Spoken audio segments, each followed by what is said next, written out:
1 minute please सवाल करके आप खामोश से सुनिए इत्मीनान से। हलाल और हराम का जो सवाल होता है वो भी उससे पूछते हो जो कि एक छोटे छोटे हराम चीज से भी बचना चाहती है। अभी मैं आपको एक छोटी सी बात डिक्लेयर करूंगी। कोचीन में होटल मेरिट को हमने खरीदे, कितने साल हुआ मौली खरीद के? 3 साल हुआ शायद, हाँ 3 साल हुआ। 4 स्टार होटल थी, कुछ प्रॉब्लम था ओनर का, कुछ भी था, मुझे अच्छा लगा तो चलो वो होटल को मैंने परचेस कर लिया।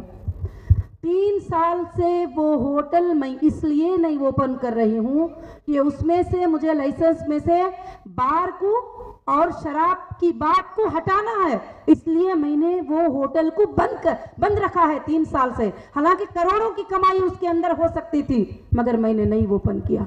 तो क्या आप ऐसी इंसान के लिए सोचते हो कि वो हराम लोगों को देगी, वो हराम लोगों को खिलाएगी, या वो हराम के चीजों में इन्वॉल्व हो जाएगी? अगर ऐसा शक है किसी को तो दलील पेश करो, सबूत के साथ पेश करो, मैं हर बात को मानने के लिए तैयार हो जाऊंगी। अस्सलाम वालेकुम आपा, मेरा नाम आज़म है, मैं डीएसए हूँ सलाउद्दीन मलदार के अंडर में जी। आपके इस काफिले से अल्हम्दुलिल्लाह 2009 से जुड़ा हुआ हूँ। अल्हम्दुलिल्लाह मैं तो पूरी तरह से मुतमईन हूँ, लेकिन मेरे मेंबर से कुछ क्वेश्चंस आते हैं जो मैं आपसे जिक्र करना चाहता हूँ। पहला तो क्वेश्चन ये है कि इस्लाम में 2 तरह की तिजारत होती है, इश्तराकत तो मुजारिबत।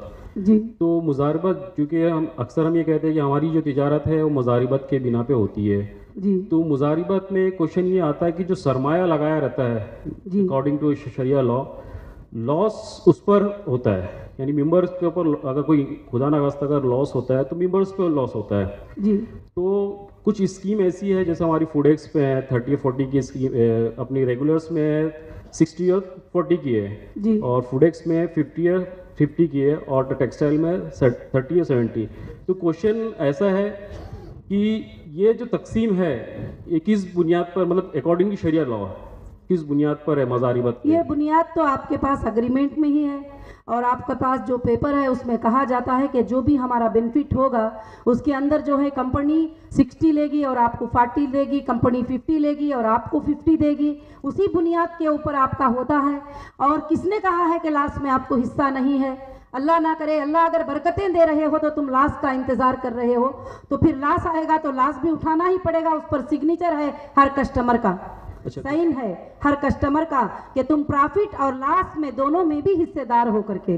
कभी भी हीरा ग्रुप ने पहले दिन से नहीं कहा कि तुम जो है हिस्सेदार सिर्फ मुनाफे में हो और हिस्सेदार लॉस में नहीं हो, कभी भी नहीं कहा है।